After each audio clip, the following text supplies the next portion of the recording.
Welcome to The Hypnotist, the show that gives you inside access to cutting-edge hypnosis with real clients facing genuine issues. Brought to you by the hypnotherapist demanded by celebrities, CEOs, and even royalty, Adam Cox. These recordings took place live from Adam's clinic in London's world-famous Harley Street.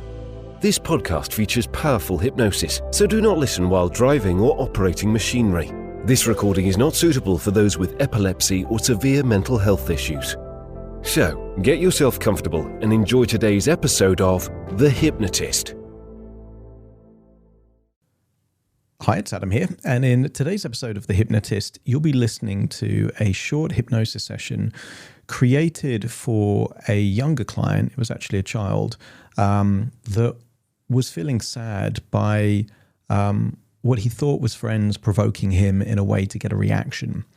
And what was interesting about this particular child is that they were very intelligent, they were very smart, and they were clearly deep thinkers in the sense that they could evaluate what was important to them. And what was happening really is that people around them might have been jealous of their talent and were trying to make them feel bad about what they were doing. So what you're going to hear in this session is an element of progressive relaxation, but also a form of disassociation and a form of a reverse anchor. So if you're familiar with NLP, you might be familiar with the idea of anchoring a resource state, but that can happen in reverse. You can actually let go of a particular emotion. And there's also a pattern interrupt as well. So what essentially I did with this client was to get them reassociated with the things that make them feel sad, get them to become aware of that sadness in terms of the feeling and the location, and imagine that it was moving from their body into their hand, creating a clenched fist, and then letting go of that, but using humor to do that, using funny things to create a pattern interrupt to naturally change the state at the point where they were letting go. Now, this particular client was really into football, and then using an analogy of football to say, well, any of the great footballers have to practice particular skills.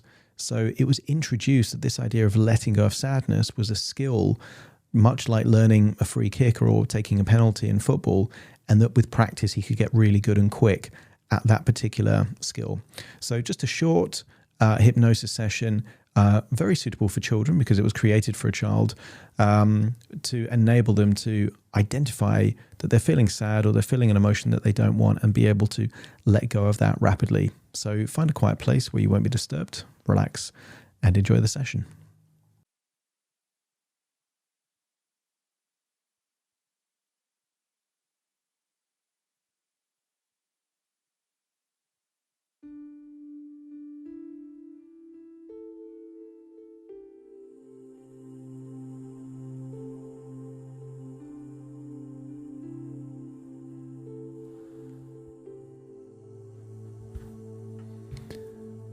Okay, take a deep breath in for me. And as you breathe in a feeling of relaxation. And then when you exhale, just close your eyes. That's it. I want you to breathe in nice and deep.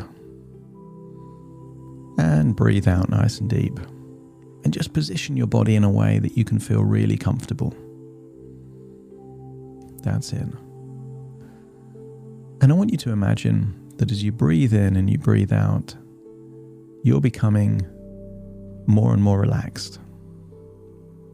And I want you to remember a time that you felt the most relaxed that you've ever felt. And maybe it was a time when you were on holiday, or maybe it was a time when you were about to go to sleep at night, and you just felt really, really relaxed. And I want you to remember how good it felt to feel relaxed. And I want you to notice that as you breathe in and you breathe out, you can notice any parts of your body that don't feel relaxed. And maybe it's the muscles in your face, like around your eyes or your jaw, or your neck or your shoulders, and just breathe in and breathe out and just feel more and more relaxed. That's it. And I want you to remember a time when you were playing football and you were really enjoying that game. You were having fun. Maybe you scored a goal and it felt really, really good.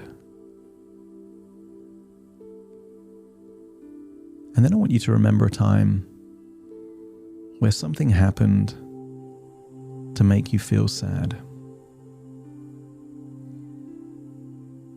Maybe someone said something to you, or maybe something happened.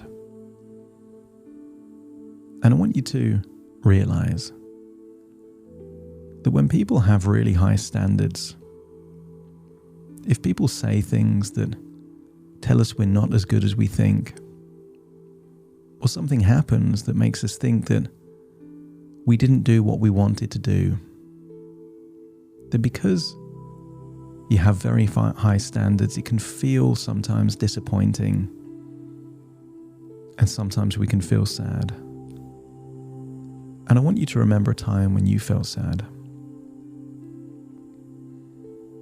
I want you to think of the words that you heard.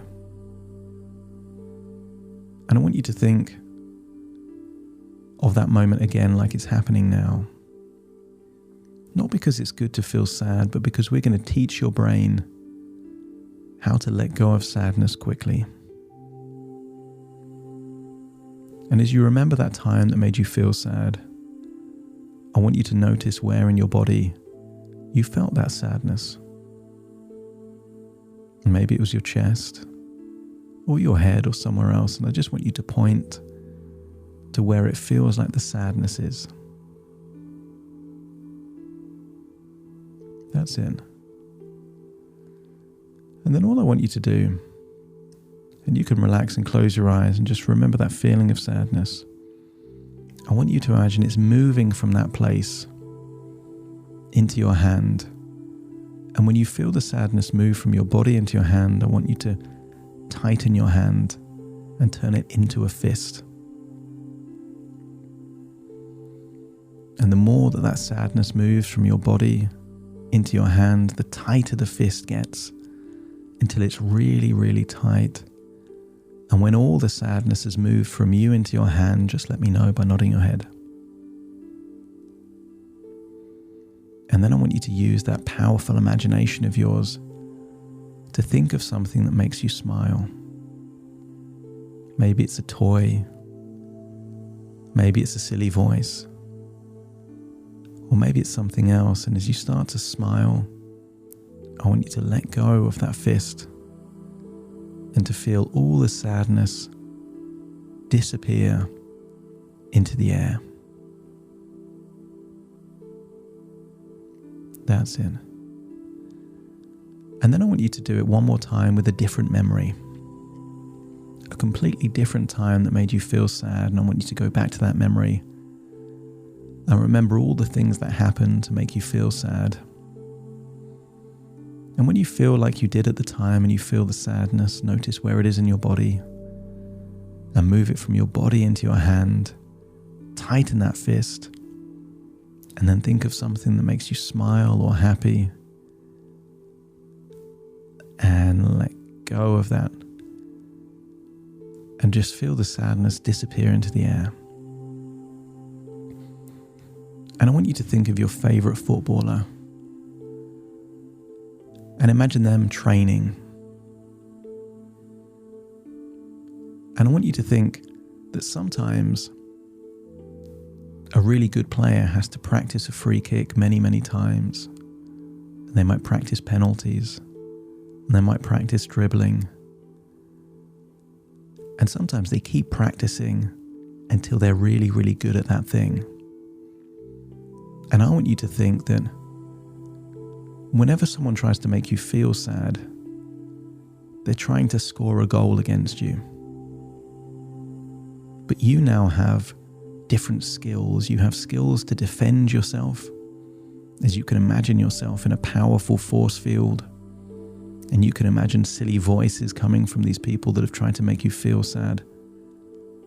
But also you now know that these people that have tried to make you feel sad, are trying to put you off. And because you know that, it makes you feel even more motivated and determined to be good. But you also know that if anyone does make you feel sad, it's okay to feel sad. And you can feel the sadness in your body, and you can move it from your body into your hand, and you can tighten your fist, and you can think of something that makes you smile, and you can let go. And just like Messi or Xhaka or any of your favorite footballers keep practicing a skill until they're really good at that, I want you to get really good at this skill.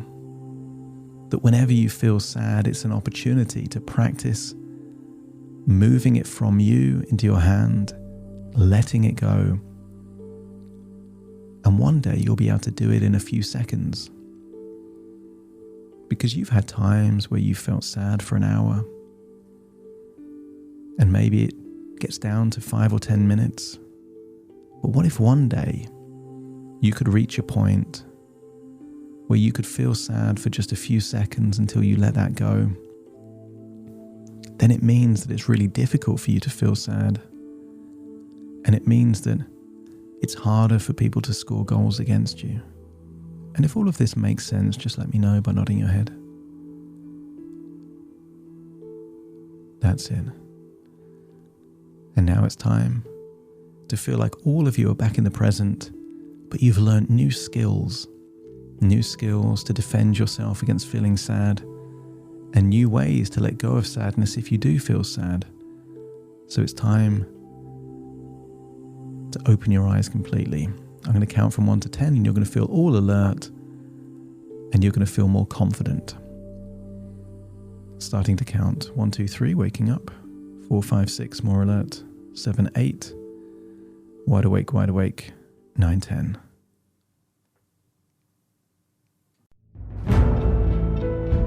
Thank you for listening to The Hypnotist with Adam Cox, the show that gives you inside access to cutting-edge hypnosis with real clients facing genuine issues.